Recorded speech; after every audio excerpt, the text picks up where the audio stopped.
નમસ્કાર, GSTV news જોઈ રહ્યા છો આપ. હું છું માનસી. આજે જનતાને સ્પર્શતા મુદ્દામાં વાત કરવી છે સૌથી ગંભીર મુદ્દાની, અને તે છે દીકરીઓની સુરક્ષાનો મુદ્દો. ગુજરાતમાં દીકરીઓની સલામતી સામે ગંભીર સવાલો ઉઠી રહ્યા છે. છોટાઉદેપુરમાં ચાલુ જીપમાં વિદ્યાર્થીનીઓ સાથે છેડતી થતા તેમણે જીપમાંથી છલાંગ મારી દીધી. કેટલી ગંભીર ઘટના બની છે આ, જ્યાં વિદ્યાર્થીઓની સુરક્ષિત નથી, જ્યાં મહિલા સુરક્ષિત નથી, જ્યાં બાળકીઓ સુરક્ષિત નથી. આટલી યોજનાઓ, આટલી સુરક્ષાની વાતો, પણ અહીંયા સુરક્ષિત ક્યાં છે મહિલા? સૌથી મોટો અને ગંભીર પ્રશ્ન જ આ છે. ત્યારે આજે વાત કરીએ મહિલા સુરક્ષા પર સવાલ.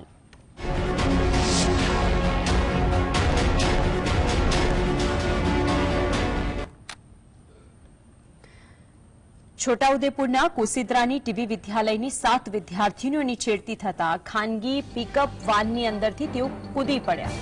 શાળાએથી ઘરે આવતી વખતે ખાનગી જીપમાં અંદર બેસેલી વ્યક્તિએ વિદ્યાર્થીનીઓની છેડતી શરૂ કરતા તેઓ ગભરાઈને કૂદી પડી. આ પિકઅપ જીપે પણ વિદ્યાર્થીઓના કૂદી પડવાની ઘટના બાદ પલટી મારી દીધી. 2 વિદ્યાર્થીનીઓ જેઓને સારવાર માટે ખાનગી હોસ્પિટલમાં રિફર કરવામાં આવી અને અન્ય 4ને નસવાડી સીએચસીમાં સારવાર હેઠળ ખસેડવામાં આવી. આ ઘટનાના પગલે કુંડિયા ગામના વાલીઓ નસવાડી દવાખાને પહોંચ્યા તેમજ આરોપીઓ સામે કડક કાર્યવાહી કરવા માંગ કરી છે. નસવાડી પોલીસ પણ દવાખાને પહોંચીને પ્રાથમિક કાર્યવાહી હાથ ધરી હતી.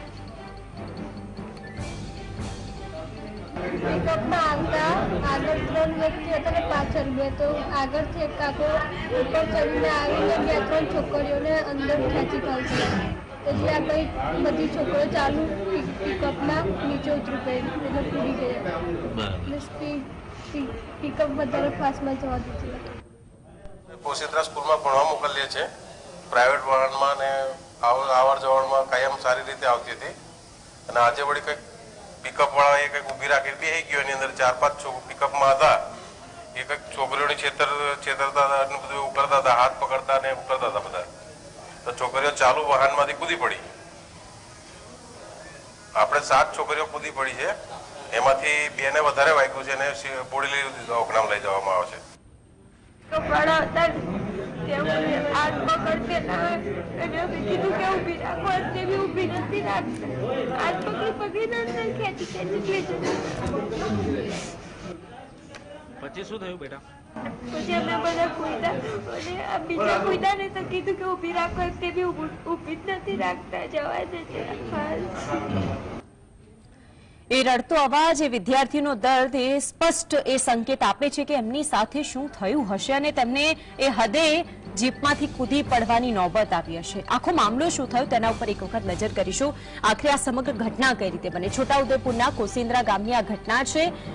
આ ઘટના એવી હતી કે જેમાં પિકઅપ વાનમાં 7 વિદ્યાર્થીનીઓની સાથે છેડતીનો પ્રયાસ કરવામાં આવ્યો. ચાલુ જીપની અંદર આ રીતે તેની છેડતી કરવામાં આવી. પિકઅપ વાનમાં બેસેલા શખ્સ કે જેણે છેડતીનો પ્રયાસ કર્યો હતો, છેડતીથી ગભરાઈને વિદ્યાર્થીનીઓ પિકઅપ વાનમાંથી કૂદી પડી. જીપ ચાલી રહી હતી, પરંતુ આ વિદ્યાર્થીનીઓ અંદરથી કૂદી પડી. વિદ્યાર્થીઓ કૂદી પડ્યા બાદ પિકઅપ વાને પણ પલટી મારી દીધી. ઘાયલ વિદ્યાર્થીઓને સારવાર માટે હોસ્પિટલ લઈ જવામાં આવી. જે સારવાર માટે હોસ્પિટલ લઈ ગયેલી વિદ્યાર્થીનીઓ છે તે પોતાનું દર્દ જણાવી રહી છે. 2 વિદ્યાર્થીનીઓને ખાનગી હોસ્પિટલમાં રિફર કરવામાં આવી છે, કારણ કે તેઓની હાલત અત્યારે થોડી ગંભીર છે. 4 વિદ્યાર્થીઓ એવી કે જેને નસવાડી સીએચસી સેન્ટરમાં સારવાર માટે ખસેડવામાં આવી છે. આખો જે બનાવ, આખી જે ઘટના કે જેણે અત્યારે સમગ્ર જગ્યાએ ચર્ચા જગાવી છે.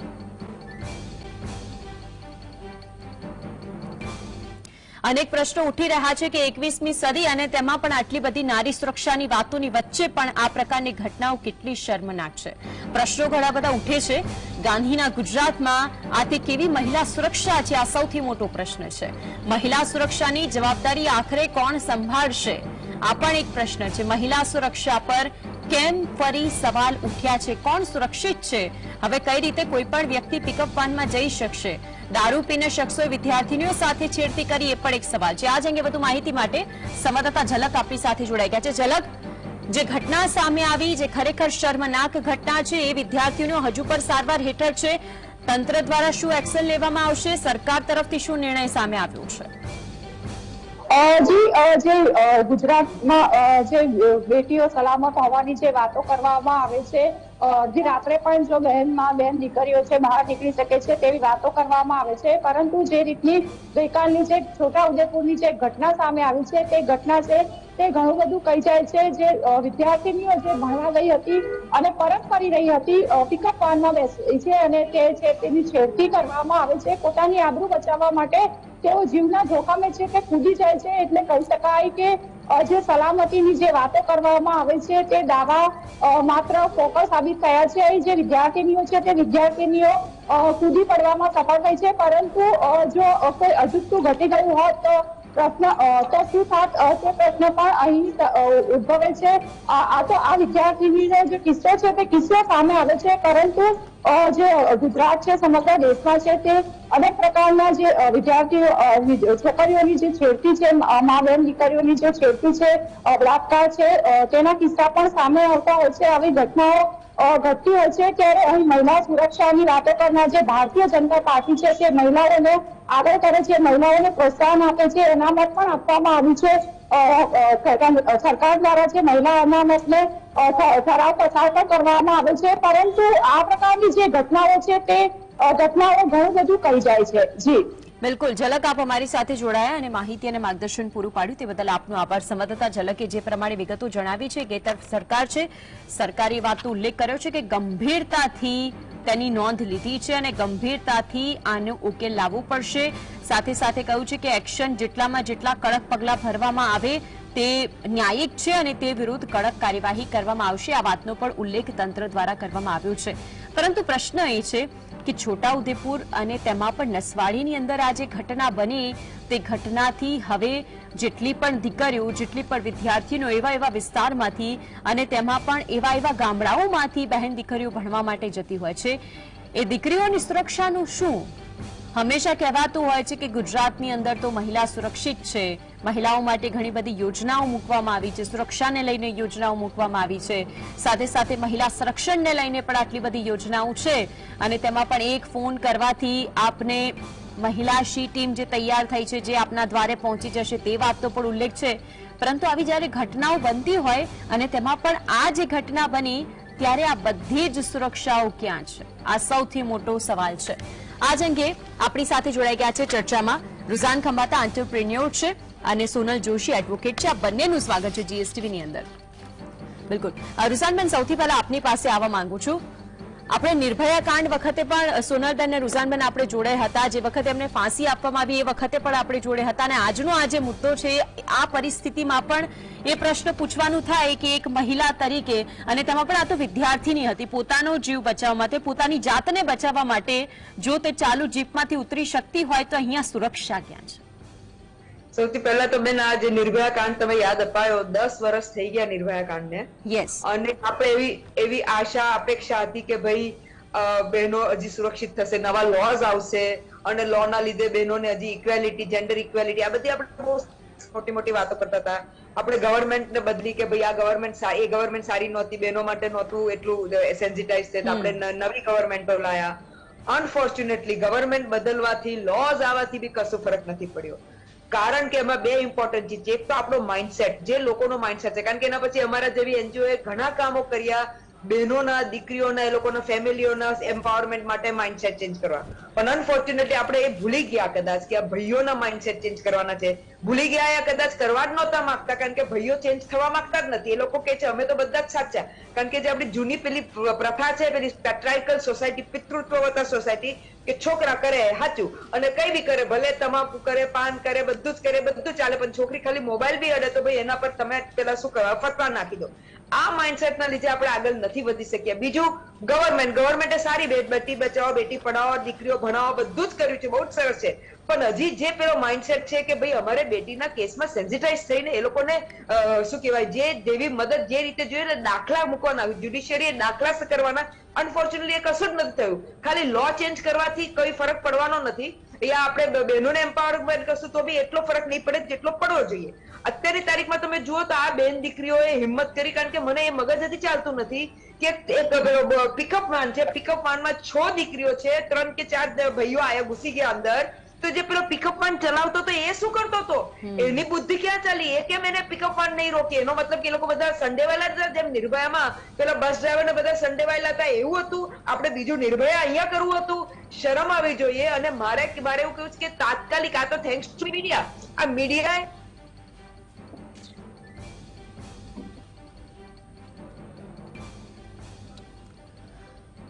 બિલકુલ રુઝાનબેન, આવું છું આપની પાસે.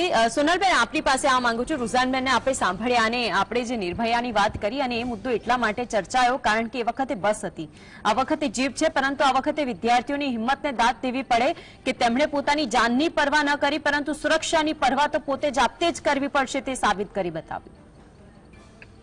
ખૂબ જ દુઃખનીય ઘટના છે. જે પ્રમાણે કીધું કે ખરેખર આ જે ઘટના બની છે એ શર્મસાર કરે છે કે આપણે એક બાજુ એવી વાતો કરીએ છીએ કે આપણે કેવા સમાજનું, નવા સમાજનું નિર્માણ કરવા જઈ રહ્યા છે. દીકરીઓ સુરક્ષિત હોવી જોઈએ અને આજના જમાનાની અંદર અને ગામડાની અંદર ખાસ કરીને જોવા જઈએ તો આવી રીતે અપડાઉન કરતી હોય છે. 5મા ધોરણ સુધી ગામની અંદર સ્કૂલ હોય છે, 5મા ધોરણ પછી એ લોકોને ટ્રાવેલ કરીને બીજે આગળ જવું પડતું હોય છે અને એના માટે એ લોકો એક જીપડામાં એક કરતા વધારે વિદ્યાર્થીઓને પણ ભરતા હોય છે.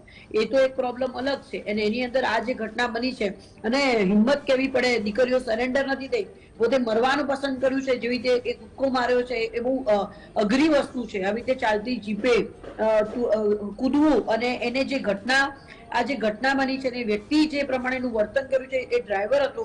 અગર એ બધા સંડોવાયેલા હતા, ડ્રાઈવર હતો એને તો બ્રેક મારી દેવી હતી, એને તો કોઈ જગ્યાએ સુરક્ષિત કોઈ જગ્યા પર આગળ કોઈ વ્હીકલ જતા હતા ત્યાં ઉભી રાખવી હતી. એટલે હું તો એવું માનીશ કે એ વ્યક્તિ ઉપર બી જયારે FIR પડવામાં આવે તો એ પણ વ્યક્તિ ઉપર આરોપી જેટલી જ સેક્શન એની ઉપર લાગવી જોઈએ, કારણ કે ધારે તો એ ઘણું બધું કરી શક્યું હોત. અગર કદાચ એ બ્રેક મારી દીધી હોત, આવું કોઈ ઇન્સિડન્ટ થતો હતો એને સાથે, અને જીપ હતી, એવું નથી કે વચ્ચે કોઈ બેરિયર હતું અને એને સંભળાતું નતું, એવું તો હતું નહીં. અગર દીકરીઓ કમ્યુનિકેશન હતું, અલર્ટ રહેવાનું હતું, અલર્ટ રહીને એવી કોઈ જગ્યા ઉપર ભીડભાડ વાળી જગ્યા ઉપર લઈને ઉભી રાખી દીધી હોત તો એ દીકરીઓની આજે આ હાલત ન હોત. આમાંથી ઇટ્સ અ વેરી ડિફિકલ્ટ કે આવી રીતે કૂદકો માર્યા બાદ કોઈને પરમાનન્ટ લાઈફ ટાઈમ ઇન્જરીઝ થતી હોય છે અને ઇન્જરીઝ માંથી ગુજરવાનું થાય. એટલે આ જે પ્રમાણેની જે ઘટના બની છે, ઘટના અયોગ્ય છે, એની પર એક્શન્સ લેવા જોઈએ. તાત્કાલિક ધોરણે FIR નોંધાવી પડે. ગવર્મેન્ટે જે રીતે કીધું છે કે કોઈને છૂટવામાં નહીં આવે, પરંતુ આવી ઘટના બને છે ત્યારબાદ આપણે જાગીએ છીએ. પરંતુ હવે આ ઘટના બન્યા બાદ કેવી રીતની તૈયારી હોવી જોઈએ? ફ્રીમાં આવી વિદ્યાર્થીનીઓ માટે જેવી રીતે ખિલખિલાટ છે કે 108 જેવી રીતે જાય છે, એવી રીતે બાળકોના એજ્યુકેશન માટે, ખાસ કરીને જે સ્ત્રી વિદ્યાર્થીઓ છે તો વિદ્યાર્થીઓ માટે આવી એક મફત એક ટ્રાન્સપોર્ટેશનની વ્યવસ્થા હોવી જોઈએ કે જે બાળકીઓને ગામમાંથી કોઈ જગ્યાએ ભણવા જવું છે તો એના માટેની એક વાન આપવામાં આવે અને એ પ્રમાણે એને પિકઅપ ડ્રોપઅપ ત્યાંથી થાય. એ બહુ ઇમ્પોર્ટન્ટ છે. હવે સુરક્ષા કરવી પડશે. આવનારા સમાજની અંદર ચેલેન્જીસ વધવાની છે. જે રીતે AI ને લગતા છે, લોકો એકદમ સાયકો થઈ ગયા છે. 24 કલાક સોશિયલ મીડિયા ઉપર વારંવાર કહેતા હોય છે પોર્નોગ્રાફી બેન હોવી જોઈએ, અમે પણ એ જ કહીએ છીએ. પણ આ બધું જોઈને લોકો સાયકો થતા જાય છે. પોતાની સેક્સ ની ભૂખ અથવા તો પોતાની વાસનાની ભૂખ સંતોષવા માટે ગમે તેને જરિયો બનાવે છે, ચાહે નાની 2 મહિનાની હોય કે ગમે તેવી 60 વર્ષની સ્ત્રી હોય. તો આના માટે એક્શન લેવા એ ખૂબ જરૂરી છે અને આ ઘટના ખૂબ જ હિચકારી ઘટના છે. આવું ક્યારેય ન થવું જોઈએ. એ બાળકીઓને ગવર્મેન્ટે આ ઘટના પછી એમની બરોબર મેડિકલ તો થવાનું જ છે એમનું, છતાં પણ એમને જે પણ જરૂરિયાત હોય એ પ્રમાણે એમનું કમ્પન્સેશન પણ એમને મળવું જોઈએ અને જે આરોપીઓ છે એમને સજા મળે એ ખૂબ જરૂરી છે. બિલકુલ. રુઝાનબેન, આપની પાસે આવું છું. હૈદરાબાદનો કિસ્સો પણ આપને યાદ હશે, જ્યારે વેટરનિટી ડોક્ટર ઉપર 2019 ની અંદર રેપકાંડ થયો હતો ને તેણે આખા દેશની અંદર ચર્ચા જગાવી હતી. નિર્ભયા કેસ કે જેણે આખા દેશમાં ચર્ચા જગાવી. આ તો દીકરીઓ અને વિદ્યાર્થીની એટલી હિંમત હતી કે તેઓ કૂદી ગયા અને આજે બચી ગયા. અને વિદ્યાર્થીઓનો જે હોસ્પિટલના બિછાને પડી છે તે લોકોનું દર્દ ઉપરથી એવું કહી શકાય કે શું હવે તેમની માનસિક સ્થિતિ સુધરશે ખરી? કારણ કે જે એક વખત આવા કિસ્સામાંથી ને આવા કેસમાંથી બહાર નીકળી શકે પછી તેમના માટે ખૂબ અઘરું બની જાય છે બધી જ વસ્તુને સહજતાથી લેવું. જી બેન, તમે 100% સાચી વાત કરી. અત્યારે આપણે કાઉન્સેલિંગ ની વાત કરશું, બધી બીજી મોટી મોટી વાતો કરશું. કાઉન્સેલિંગ ની તો અત્યારે ઓબ્વિયસલી જરૂર છે, પણ એ કાઉન્સેલિંગ પછી બી, કારણ કે society has also to start accepting them. એ લોકોના parents have to give them support, એ લોકોના teacher have to give them support. એટલે આ બધું જોડે બહુ ઇમ્પોર્ટન્ટ છે, કારણ કે એક આવું કોઈકની બી જોડે જવું, તો નાની શું મોટા જોડે થાય છે તો બી એ ઠરસર થઈ જાય છે.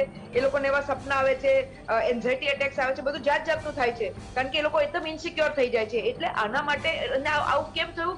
કારણ કે અનફોર્ચ્યુનેટલી આપણે જે મોટી મોટી ધીંગા આંકીએ છીએ, મને હજી ખબર છે કે થોડા દિવસ પહેલા જ આપણે જયારે ગિફ્ટ સિટીમાં પેલું દારૂ ઓપન થયું, ખુલ્યું, તો કોઈક આપણે પેલા જે યુટ્યુબ વાળા ચેનલ વાળા હોય, એ યુટ્યુબ વાળા ચેનલે કોઈક બેનને માઇક થમાઈ દીધો, તો બેન કે અરે ત્યાંથી અમારે શું બીક છે, એક મહિલા 10 पे भारी.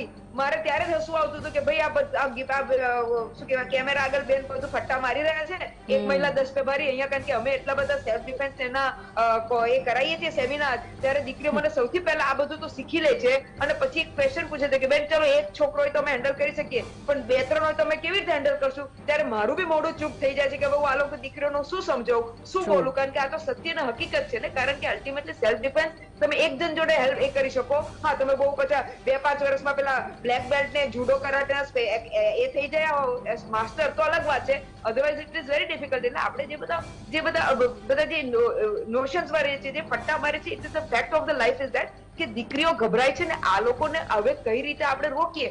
કારણ કે પહેલા જ કહું છું કે હવે આપણે જેટલું બી મેન્ટલ એ કરશું, યા પેલું શું કહેવાય શીખવાડવાનું કામ કરશું, એનજીઓ ટાઈપ કામ કરશું, તો બેન આનાથી હવે ફરક નથી પડી રહ્યો. અનફોર્ચ્યુનેટલી ફરક નથી પડી રહ્યો. મને હજી યાદ છે પેલા સુરતના ગ્રીષ્માના કેસમાં બી આપણે બધા કોઈ કે લોકો કેમ આવીને બચાવી નહીં. અરે પણ તમે પેલો છરી અહીંયા મૂકીને બેઠો તો ક્યાંથી લોકો આમે વિડીયોમાંથી ઊંચા નથી આવતા, એટલે મોબાઈલ વિડીયો, અને અમે એ લોકો કઈ રીતે કરી શકીએ? એટલે કહેવાનો હેતુ એ થઈ રહ્યો છે કે બેન જ્યાં સુધી આપણે એક્ઝામ્પલ સેટ ના કરીએ, આમ તો આપણે બહુ બધી મોટી મોટી વાતો કરીએ છીએ, પણ જ્યાં સુધી આપણે એક્ઝામ્પલ સેટ નહીં કરી શકશું, લોકોને ઠરતર, જાણે કે મને હજી યાદ છે કે ટ્રાફિકમાં જયારે પેલો રૂલ આવે ને પેલા મેમો લોકોના ઘરે આવવાના ચાલુ થઈ ગયા કે ભાઈ વ્હાઇટ લાઈન ઉપર આટલું બી પડ્યું હોય તો તમને મેમો આવી જાય, તો લોકો કેવા ગભરાઈ ગયા હતા. આ રીતે ઠરઠર એટલા ગુંડાઓને ઠરઠર કરવા પડશે. અનફોર્ચ્યુનેટલી આપણે ત્યાં તો ઊંધું છે, તમારે મારા જેવા ગભરાઈ જાય છે પોલીસથી, અને ગુંડાઓ આરામથી પોલીસને એમાં બેહી અને પાર્ટી બાટી કરે છે, નાસ્તા પાણી કરે છે. એટલે આ એક એટલે લો મજબૂત નથી. આજે આપે વાત કરી એ મેમો ઇમ્પ્લિમેન્ટેશન,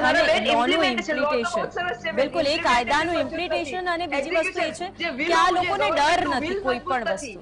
બિલકુલ ખાદી ખાકીનો સંમેલન થઈ જાય છે, ગવર્નમેન્ટનું વિલ મજબૂત નથી. તમે અત્યારે જ જો, આઈ થિંક યુપીમાં દીકરી સાથે થયું છે, આઈ થિંક થોડા ટાઈમ પહેલા થયું છે, હજી એને બિચારીને ન્યાય નથી મળ્યો. ખૂબ નાની દીકરી હતી એ તો. બિલકુલ. અને એ જે ડર હોવો જોઈએ તે ડર બેસાડવો ખૂબ જ જરૂરી છે, જેનાથી આવા તત્વો સુધરી શકે. ખૂબ સારી વાત કરી રૂઝાનબેન. સોનલબેન, આપની પાસે આવવા માંગુ છું. શી ટીમની વાત કરવામાં આવે છે અને તે ખૂબ જ સારી રીતે કામ કરતી હોય છે. સરકારની ઘણી બધી યોજનાઓ એવી છે જેની અમલવારી ખૂબ સારી રીતે થતી હોય છે, જેમાં ઘણી બધી મહિલાઓ સુરક્ષિત રહે છે.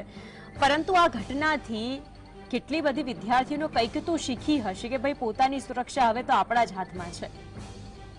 ક્યાંક ને ક્યાંક હું એવું માનીશ કે દરેક ગામની અંદર બહુ બધી ગવર્મેન્ટની યોજનાઓ છે, પરંતુ યોજનાઓ છે એ બહુ મહત્વની વસ્તુ છે. બીજું કે ગામડામાં જઈને આવી રીતે એક જાગૃતતા ફેલાવી જોઈએ કે આવી રીતે દીકરીઓ ટ્રાવેલ કરે છે તેમને શું ધ્યાન રાખવું, કેવી રીતે ટ્રાવેલ કરવું. અને સૌથી મોટી વાત એ છે કે હવે કાયદો લાવવાની જરૂર છે કે જયારે દીકરીઓ નાની હોય તો એમને કોઈ કંઈક ત્યાં ફોરેનની અંદર 11-12 વર્ષની દીકરીથી નાનું હોય તો તેને એકલું નથી ટ્રાવેલ કરી શકાતું. હવે અહીંયા જયારે આવી રીતે અલગ જગ્યા પર જાય છે તો એ બાળકોને થોડી સેફટી, સિક્યોરિટી, કેવી રીતે કયા વાહનમાં જવું, કયા વાહનમાં ન જવું, કોઈ અજાણ્યા અમુક વ્યક્તિથી વધારે બેસાડતા ના. પરંતુ અનફોર્ચ્યુનેટલી આપણા ત્યાં પબ્લિક એવી છે કે જ્યાં જીપની અંદર 100 જણનો સમાવેશ કરવાનો હોય ત્યાં 50 જણા ભર્યા હોય અથવા તો 20 જણા ભર્યા હોય, તો આપણે બી એમાં સવાર થઈ જઈએ છીએ. આપણે એમાં ન બેસવું જોઈએ. એવી પણ ઘટનાઓ છે કે છોકરાઓને એકથી વધારે સંખ્યામાં રિક્ષાઓમાં અહીંયા અમદાવાદમાં પણ ભરવામાં આવે છે અને ફેરવવામાં આવે છે. પછી એક્સિડન્ટ થાય છે ત્યારે આપણે વાત કરીએ. આજે આ વાતની ચર્ચા થઈ છે, પરંતુ એ ચર્ચા ક્યાં સુધી ચાલશે? પછી પાછા ભૂલી જઈશું. રહી વાત શી ટીમની, તો શી ટીમને ગાડીઓ પ્રોવાઈડ કરવામાં આવી છે, એ પોતે ફરતી હોય છે, પરંતુ જે ગામડાનો વિસ્તાર છે ખૂબ જ લાંબો છે અને લાંબા વિસ્તારની અંદર ફરીને જોવા આવે ત્યાં સુધી ઇવન વજ્ર ફોર્સ બી હતું. આ બધી જયારે પણ કોઈ પણ એવી ઘટના બને એના માટેની વ્યવસ્થા કરવામાં આવી છે, બધી જ વસ્તુઓ છે. પરંતુ શું એ જગ્યા ઉપર જયારે અજાણતા કોઈ ઘટના બને, પોલીસની વાન પાસ થયા પછી આ ઘટના બની, તો એનું શું કરી શકે? એના માટે સેફટી મેજર બાળકોને શીખવાડવા પડે, સેલ્ફ ડિફેન્સ શીખવાડવું પડે. અને આ છોકરીઓને સેલ્યુટ છે કે પોતાનો જીવ જોખમમાં મૂક્યો પણ એ પોતે સરેન્ડર નથી થઈ.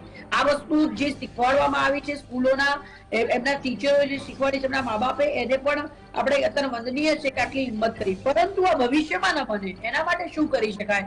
તો એના માટે ગામડામાં જવા આવવા માટે વ્યવસ્થા કરવાની. બીજું કે એકલા ટ્રાવેલ કરો છો તો એના માટેની શું એડવાઇઝરી જારી કરવી, એ એડવાઇઝરી દરેક સ્કૂલોની અંદર મોકલવામાં આવે, એ બાળકીઓને સમજાવવામાં આવે. સેલ્ફ ડિફેન્સના ક્લાસ કરીને ખાલી બેટર ક્લાસ કરીને છોડી દીધા કરતા એ લોકોને માનસિક રીતે મજબૂત કરીએ. જે લોકો જીપ ચલાવે છે ખાલી દારૂ માટે જેમને ઉભા રાખવા, એના કરતા કેટલી રફતારે ચાલે છે, ગામે ગામ કેમેરા લગાવવામાં આવે, એટલા બધા મેમો પાડવામાં આવે, કઈ સ્પીડે પર એ જતો હતો, કઈ સ્પીડ ઉપર એને બાળકો હોય તો કઈ સ્પીડ ઉપર જવું. આ બધી જ વસ્તુઓની ઘટનાઓ ધ્યાનમાં રાખવી જોઈએ. આ બધાનું અમલીકરણ થવું જોઈએ. આવી રીતે બાળકીઓ જયારે ટ્રાવેલ કરતી હોય ત્યારે પર્ટિક્યુલર વાહનોમાં જ બેસવું, આ બધું જણાવવામાં આવે તો કદાચ આપણે આ બધી ઘટનાઓ રોકી શકીશું. બાકી આપણે ડિબેટો કરતા રહી જઈશું. ઘણું ચેન્જીસની જરૂર છે, ઘણું બદલવાની જરૂર છે, ધડ મૂળવાથી ચેન્જીસ કરવાની જરૂર છે. જેમ રોજા 100% અમલીકરણનો પ્રોબ્લેમ છે. કાયદા તો તરત આવી જાય છે પણ અમલીકરણ થતું નથી, અને એ અમલીકરણ નથી થતું એના કારણે બહુ જ પ્રોબ્લેમ થાય છે. અને આવી રીતે પૈસાના જોરે અને લોકો છૂટી જતા હોય છે, અને જે ખરેખર ખોટો માણસ હોય છે એને એ અંદર સડતો હોય છે, અને જે ખરેખર જે માણસ ન્યાય મળવાના અધિકારને પાત્ર હોય છે એ વ્યક્તિને ન્યાય નથી મળતો, અને ખોટો માણસ પોતે છૂટો પડતો હોય છે. ફરી રિપીટેડ હેબિચ્યુઅલ ઓફેન્ડર બી હોય છે, ફરી આવી ઘટનાઓ ઘટતો હોય છે. આપણે પહેલા પણ જોયું છે કે સ્પીડમાં ચલાવતો વ્યક્તિ ફરી પણ સ્પીડમાં ચલાવતો હોય, ફરી એક્સિડન્ટ કરતો હોય. એટલે આ જે ઘટના છે એ બાબતે પણ ચેન્જ થવા જરૂરી છે. આવા લોકોનું લાયસન્સ જપ્ત થવું જોઈએ, અને જપ્ત ખાલી એક પોઈન્ટ મૂકી દઈએ છે એ પણ ન થાય એ જોવાનું. બિલકુલ. સોનલબેન અને રૂઝાનબેન, આપ બંને અમારી સાથે જોડાયા અને દર્શકોને ખૂબ મહત્વપૂર્ણ આપે જે પોતાનો વ્યૂ મૂક્યો તે બદલ આપનો આભાર. તો આખરે એ મુદ્દો મહત્વનું છે કે જે વિદ્યાર્થીનીઓ છે તેઓએ પોતાની સ્વરક્ષા માટે તેઓ તો કૂદી પડ્યા પોતાની જીવની રક્ષા અને પરવા કર્યા વિના, પરંતુ એક તરફ સરકારે કહી દીધું છે કે કડક હાથે કાર્યવાહી કરવામાં આવશે. પરંતુ હવે એ વિદ્યાર્થીની એ દીકરીઓ માટે એક મેસેજ એ પણ ગયો કે પોતાની રક્ષા પોતે જાતે જ કરવી પડશે. આ સાથે ન્યૂઝ બુલેટિનમાં હાલ બસ આટલું જ. નમસ્કાર.